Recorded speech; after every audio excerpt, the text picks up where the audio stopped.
네, 쌀 관세화 정부 선언이 뭐가 문제고 또 농민들은 왜 이렇게 강경하게 나오는지 농민들의 이야기를 좀 더 들어보겠습니다.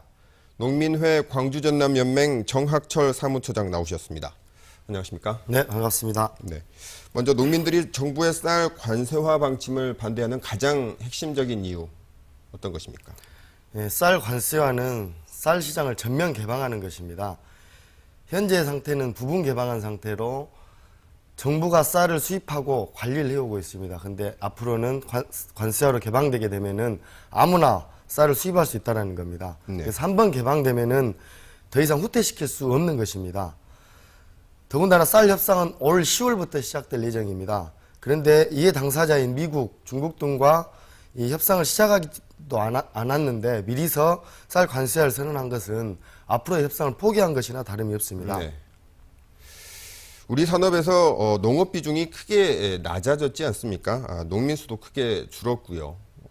하지만 정부 방침은 워낙 확고해서 농민들이 뜻을 관철시키기가 현실적으로 어려운 것 아니냐 이렇게 생각하시는 분들이 있습니다.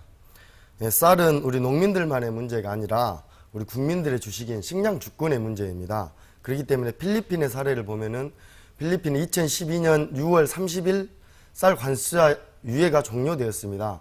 그런데 2년간 당사자들과 협상을 통해서 2014년 올해 6월 19일에 이 협상이 타결되었습니다. 우리나라도 우리 국민들과 굉장히 중요한 내용이기 때문에 앞으로 쌀 협상을 잘 진행된다면은 얼마든지 막아낼 수 있다고 생각을 하는 것이고요. 더군다나 우리 야당의 역할이 중요하다고 생각을 합니다. 현재 제1야당인 새정치민주연합이 제대로 이 쌀 관세화에 대한 명확한 입장을 가지고 국민들과 함께 목소리를 높여낸다라면은 정부에서도 국민들의 입장을 충분히 받아들여서 처리가 가능할 것이라고 생각을 합니다. 네. 우루과이 라운드 때부터 하면요. 쌀 시장 개방 논의가 시작된 게 20년이 지난 것 같습니다. 그동안 농민들도 좀 준비를 했어야 하는 거 아닌가 이런 지적도 있는데 어떻게 생각하십니까? 사실 농민들은 생산에만 전념하고 판매조차도 사실 저희들이 걱정하지 않아야 되는데 이런 현실이 좀 많이 안타깝습니다. 저희 농민들이 요구하는 것은 어찌됐든 농업 정책을 생산하는데 우리 농민들이 직접 참여하게 해달라라는 것입니다. 그렇게 되면은 훨씬 더 현실적인 대안들이 많이 나왔을 수 있을 거라고 생각합니다. 네. 앞으로 어떻게 투쟁에 임하실 계획이신가요? 구체적인 방침이 있으면 설명해 주시죠. 실제로 현재 정부가 일방적으로 쌀 관세화에 대한 입장을 왜곡해서 많이 알려내고 있습니다. 그렇기 때문에 우리 국민들 뿐만 아니라 우리 농민들조차도 이 쌀 관세화가 어쩔 수 없는 것이 아니냐 이런 의견들이 좀 많이 나오고 있습니다. 그래서 이 왜곡된 내용들 제대로 전달하는 내용을 중심으로 해서 우리 국민들을 만나고 농민들을 만나는 내용을 진행할 예정입니다.